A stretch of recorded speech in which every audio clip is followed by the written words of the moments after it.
Assalamualaikum dan salam sejahtera. Anda bersama saya Sandahya dan ini Agenda Awani. Beberapa minggu kebelakangan ini, Jalan Raya di hadapan bangunan Dewan Perwakilan Rakyat atau DPR di Jakarta menjadi saksi kepada gelombang ketidakpuasan rakyat.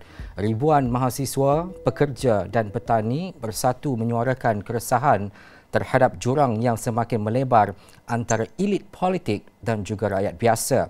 Dan di satu sisi, ahli parlimen menikmati gaji dan allowance mencecah puluhan juta rupiah, sementara di sisi lain, rakyat terpaksa berdepan dengan kos sara hidup yang menjerut kehidupan seharian. Demonstrasi ini bukan sekadar protes jalanan dan ia adalah simbol kekecewaan mendalam terhadap integriti institusi politik Indonesia. Adakah DPR masih benar-benar mewakili suara rakyat? Bagaimana isu kenaikan gaji, tekanan ekonomi dan dakwaan rasuah terhadap keluarga bekas Presiden Jokowi membentuk wajah politik Indonesia masa kini? Dan juga yang lebih penting, apakah implikasinya terhadap kedudukan Indonesia sebagai kuasa demokrasi terbesar di Asia Tenggara? Bersama dua tetamu saya, Pak Dedi Ali Ahmad, Pengarah LBH Madani Berkeadilan Indonesia. Juga saya bersama dengan Dr. Kunto Adiwibowo, Ketua Pusat Studi Komunikasi, Media dan Budaya Universitas Pajajaran. Bersama-sama saya menerusi dalam talian ketika ini. Salam sejahtera. Apa khabar kedua-duanya, Pak? Alhamdulillah, baik. Apa kabar, Pak? Baik, sehat selalu. Ya, terima kasih kerana meluangkan masa bersama-sama dengan Agenda Awani di Astro Awani untuk waktu ini. Tetapi mungkin saya mulakan bersama dengan Pak Dedi dahulu. Kita menilai bahawa tuntutan demonstrasi menunjukkan krisis legitimasi mendalam terhadap DPR yang dilihat hanya mengutamakan elit politik dan sebagainya. Dan DPR sebenarnya demonstrasi ini bertujuan menuntut pembubaran parlimen kerana dianggap gagal mewakili kepentingan rakyat. Sebagai awalnya, apa pandangan dan juga respon Pak Dedi berhubung dengan demonstrasi ini? Ya, terima kasih. Selamat siang. Memang akhir-akhir ini juga di Indonesia sedang tidak baik-baik saja karena beberapa hal memang yang kemudian banyak isu yang memicu kegundahan dan sedikit kemarahan mahasiswa yang akhir-akhir ini ada isu terkait dengan tunjangan anggota Dewan Perwakilan Rakyat yang mau dinaikkan, tapi satu sisi juga kemudian banyak perekonomian kita yang belum stabil. Terus satu sisi kasus-kasus terkait dengan masalah kenaikan pajak yang di luar dari batas nalar kemampuan dan kemanusiaan yang ada di Indonesia, dan itu yang kemudian sedikit membuat gundah atau resah beberapa komunitas dan warga masyarakat, khususnya di kota-kota besar kan itu.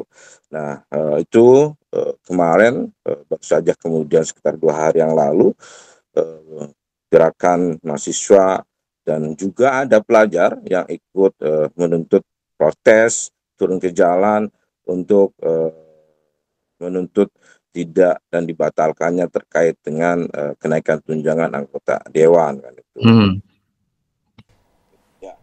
Ya. Jadi bagi Dr. Kunto, apa sebenarnya yang mencetuskan demonstrasi ini? Apakah penyebab utama dan adakah wujud provokasi politik yang menyebabkan rakyat turun ke jalanan? Ya, jadi kalau pertama kan memang isu bahwa tunjangan DPR mengalami kenaikan, dan kenaikan itu cukup fantastis jika dibandingkan dengan biaya hidup masyarakat awam di Indonesia kan gitu. Jadi sangat kontras ketika anggota DPR mendapatkan tunjangan rumah sebesar 50 juta per bulan, sedangkan untuk rakyat biasa gitu untuk dapat uang 50 juta mungkin harus nabung setahun 2 tahun kan gitu. Jadi ini menurut saya yang jadi salah satu pemicu. Lalu pemicu lainnya adalah komentar-komentar dari anggota DPR yang kemudian membuat rakyat marah. gitu. Bahkan hitung-hitungan matematika yang tidak benar untuk melegitimasi kenapa 50 juta, lalu kemudian ucapan yang kemudian merendahkan rakyat biasa bahwa ya tidak bisa disamakan kok anggota DPR dengan rakyat biasa, itu sesat berpikir, dan banyak lagi komentar-komentar anggota DPR yang menyakiti akhirnya hati rakyat dan melukai rasa keadilan itu gitu. Jadi ini yang sebenarnya akhirnya memicu kenapa demonstrasi itu terjadi. Tapi di lain sisi kita juga harus melihat secara utuh demonstrasi tanggal 25 kemarin. Saya apresiasi sebagai bentuk ekspresi, namun kemudian ada banyak strategi politik elit yang ternyata bermain di situ. Saya tidak bilang itu ditunggangi atau ini kan dari hasil monitoring media sosial misalnya, itu menunjukkan banyak buzzer atau ya influencer-influencer kecil yang kemudian juga bermain di isu itu gitu, yang kemudian seakan-akan mendompleng isu tersebut gitu, demonstrasi tersebut. Ini yang kemudian kami sayangkan. Lalu beberapa elemen gerakan mahasiswa dan buruh yang besar justru tidak ada di demonstrasi kemarin, dan itu kemudian diperuncing oleh buzzer-buzzer yang seakan-akan mengadu domba, menghadap-hadapkan antara rakyat dan mahasiswa. Ini kan jadi blunder gitu menurut saya. Jadi ada banyak catatan penting dari demonstrasi kemarin bahwa itu adalah bentuk kemarahan rakyat, ya gitu kan. Tapi apakah itu kemudian menjadi agenda gerakan yang besar, itu kita harus menunda judgementnya gitu kan. Kita harus melihat dulu apakah benar ini bagian dari agenda gerakan yang besar atau ini sifatnya insidental, dan bahkan kemudian ada indikasi-indikasi juga dimainkan oleh aktor-aktor elit politik di Indonesia gitu.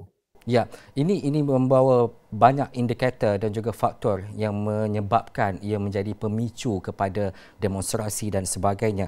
Kalau dilihat gaji dan juga allowance anggota DPR mencecah lebih 70 juta rupiah sebulan ataupun lebih RM21,000 Malaysia, dan juga sedangkan median gaji rakyat di Indonesia adalah sekitar 3.7 juta ringgit ataupun RM1,000, 3.5 juta rupiah ataupun bersama dengan RM1,000 Malaysia. Jadi Pak Dedi, kenapa di saat dan juga ketika ini, ketika kerajaan Indonesia menguar-uar ataupun melaungkan penjimatan ataupun isu berkaitan dengan kos sara hidup rakyat dan sebagainya, gaji DPR ini dinaikkan. Kenapa wujud situasi seperti ini untuk waktu dan juga keadaan ini? Ya, satu sisi memang itu yang harus menjadi catatan bersama ya. Artinya proses-proses kenaikan gaji DPR yang kemudian tidak serta-merta melihat pada kondisi fakta real yang terjadi di masyarakat kan itu. Nah, memang kemudian kritik kami yang salah satu kemudian mengakibatkan turun jalan itu kemarin adalah karena adanya kenaikan anggaran untuk gaji DPR kan itu.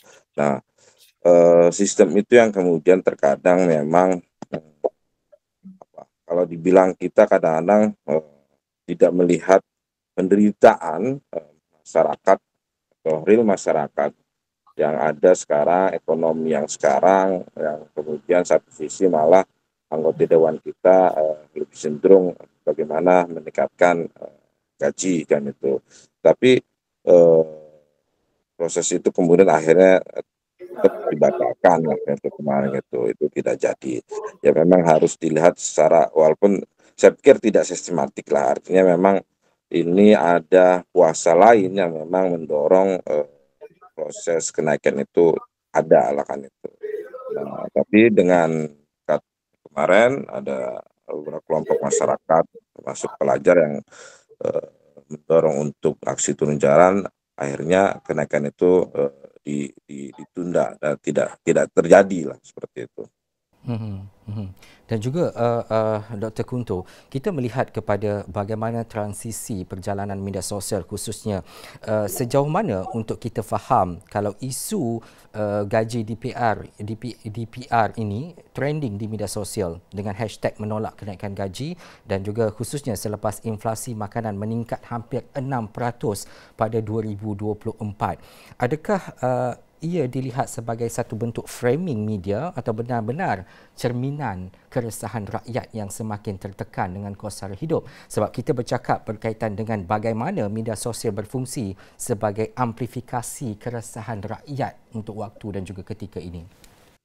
Ya, saya harus berhati-hati menjawab ini karena tadi kan ada indikasi bahwa memang ada perilaku tidak otentik yang secara masif juga ada di media sosial terkait isu ini, bahwa isu ini memang sebagian grassroots juga masyarakat awam itu punya concern ya tentang isu ini pasti, karena tadi soal biaya hidup yang makin naik di Indonesia, semakin susah mencari pekerjaan, dan itu berbanding terbalik dengan nasib anggota DPR yang justru mendapatkan kenaikan tunjangan rumah, gaji, dan segala macamnya. Nah, ini yang kemudian menimbulkan kemarahan. Tapi di lain sisi ya, memang kami memonitor ada usaha-usaha dari kelompok-kelompok buzzer tertentu yang kemudian mendorong isu ini menjadi isu yang besar.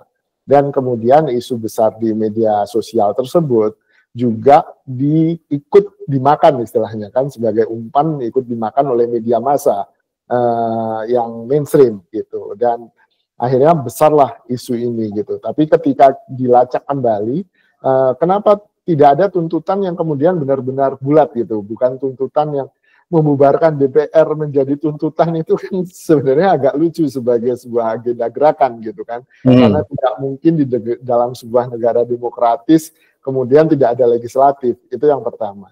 Lalu kemudian seakan-akan dihadap-hadapkan antara pemerintah dan DPR gitu. Tolong Pak Prabowo bubarkan DPR. Ini kan jadi rumit gitu karena elit lawan elit kan gitu. Yang menurut saya agak tidak masuk akal karena ya Pak Prabowo, pemerintahan Pak Prabowo sudah menguasai mayoriti di DPR kan gitu. Buat apa dibubarin kan gitu, buat agenda pemerintahan juga tidak akan membantu banyak. Jadi ada banyak keanehan dari bacaan gerakan kemarin, sehingga kami melihat bahwa ya memang ada kemarahan-kemarahan otentik dari rakyat gitu, terutama terkait dengan kondisi sekarang, tapi juga ada perilaku-perilaku atau kelompok-kelompok yang secara inautentik atau secara tidak otentik dibuat-buat memanipulasi opini publik ini di media sosial. Gitu. Dan juga Pak Dedi, bagaimana berita ataupun hal-hal seperti ini harus dilayan sebaik mungkin ataupun ditangani sebaiknya?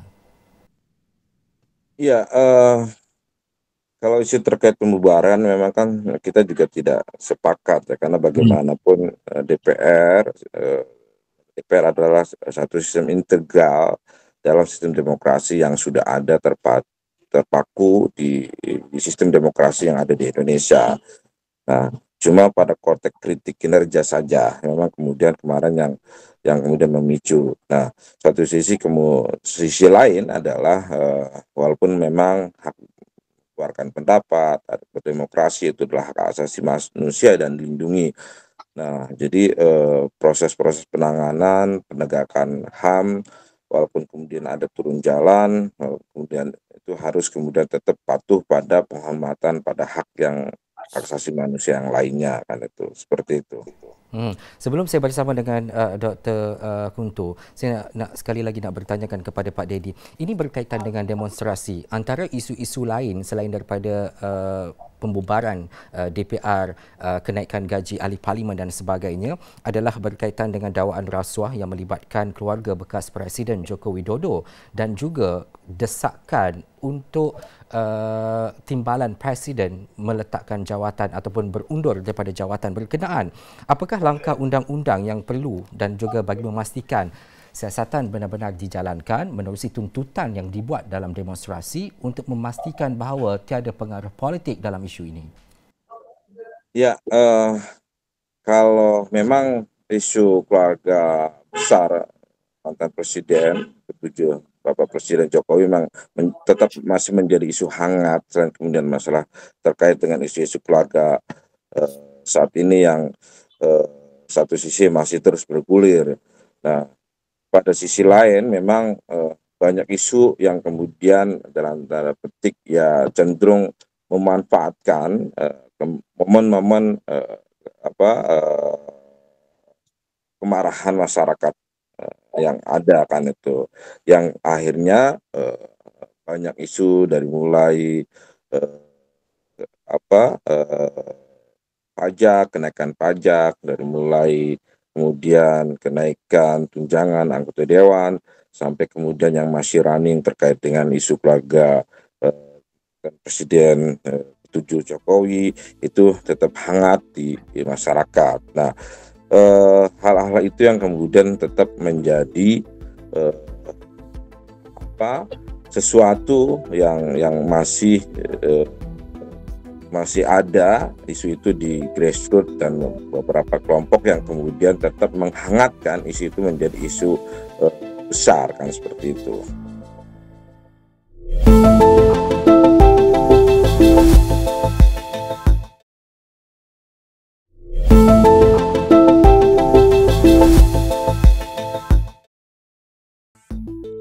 Doktor, kita melihat dan juga kita menggambarkan dalam situasi dan juga suasana persepsi masyarakat Indonesia khususnya, tetapi juga persepsi global dan juga negara-negara ASEAN contohnya, reputasi demokrasi Indonesia mungkin boleh terjejas di peringkat serantau dan menjadikan negara ini ataupun Indonesia kelihatan rapuh dan terdedah kepada kritikan antarabangsa. Adakah hal-hal seperti ini yang berlaku dalam tempoh seminggu ini adalah perkara biasa yang perlu ditangani oleh kerajaan ataupun perkara yang mungkin akan menjejaskan reputasi Indonesia di peringkat ASEAN dan juga global? Ya, saya tidak berharap bahwa apa yang terjadi sepekan kemarin itu akan kemudian memperburuk demokrasi di Indonesia, apalagi reputasi Indonesia di negara tetangga kan gitu.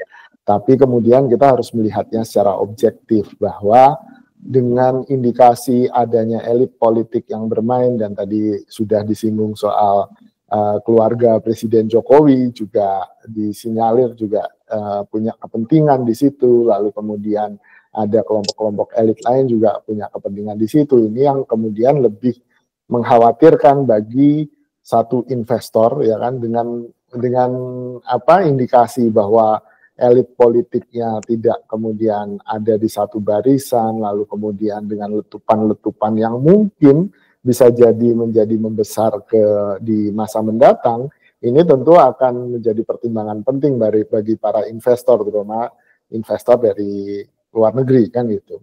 Itu yang pertama. Lalu yang kedua, soal demokrasi di Indonesia, kita juga sudah turun rankingnya kan, dari tahun 98 yang kita bangga-banggakan Indonesia sebagai mercusuar demokrasi di Asia Tenggara, ternyata dalam perjalanannya terus turun gitu kan, dan kita tidak ingin Indonesia ada di kelas bawah demokrasi di Asia Tenggara gitu. Jadi saya berharap bahwa apa yang terjadi 2 hari yang lalu menjadi refleksi bersama antara legislatif, eksekutif, dan elemen-elemen masyarakat sipil yang kemudian terutama di masyarakat sipil lebih aktif lagi membuat jejaring gerakan yang lebih solid seperti yang terjadi di Malaysia kan, yang sejak beberapa puluh tahun yang lalu kemudian gerakannya menjadi mature, menjadi dewasa, sedangkan di Indonesia gerakan masyarakat sipilnya masih terserak.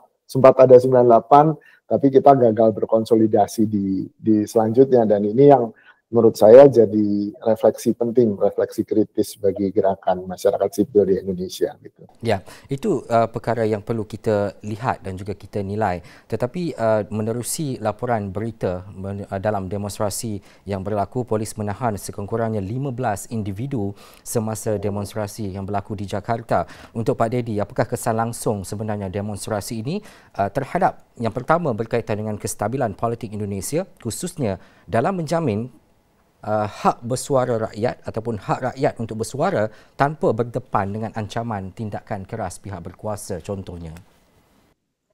Iya, satu sisi memang kemudian hak menyampaikan pendapat itu adalah hak. Kemudian negara dengan aparat keamanan, kepolisian juga punya kewenangan untuk melakukan stabilitas nasional ya, keamanan. Tapi satu sisi jangan lupa kita harus menghormati prinsip-prinsip konstitusi, hak asasi manusia yang kemudian proses ketika kemudian ada demonstrasi, walaupun kemudian kemarin ada beberapa mahasiswa pelajar yang sempat ditahan dan malah mengalami luka-luka, ya memang kemudian harus khususnya pihak kepolisian atau keamanan harus taat pada protokol proses penanganan pada hal-hal demonstrasi kan itu, tidak kemudian malah membangun menimbulkan emosional terhadap